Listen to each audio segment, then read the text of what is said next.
عاد أشرف حكيمي إلى باريس سان جيرمان بعد فترة قضاها في المغرب وإسبانيا، وظهر في مركز التدريبات بكامبوس ديوبواسي وهو يبتسم ويلتقي زملائه.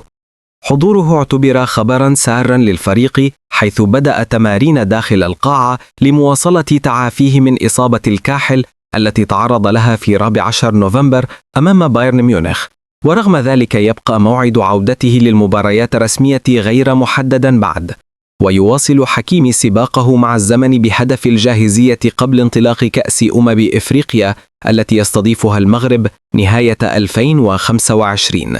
كشفت صحيفة ماركا أن كيليان مبابي سجل 9 أهداف خلال 5 مباريات في دوري أبطال أوروبا مع ريال مدريد منذ بداية الموسم، حيث تجاوز رقمه في الموسم الماضي عندما سجل 8 أهداف. كيليان مبابي أصبح الآن يهدد رقم كريستيانو رونالدو عندما سجل 17 هدفا في موسم واحد مع ريال مدريد في دوري أبطال أوروبا، وهو الأعلى في موسم واحد.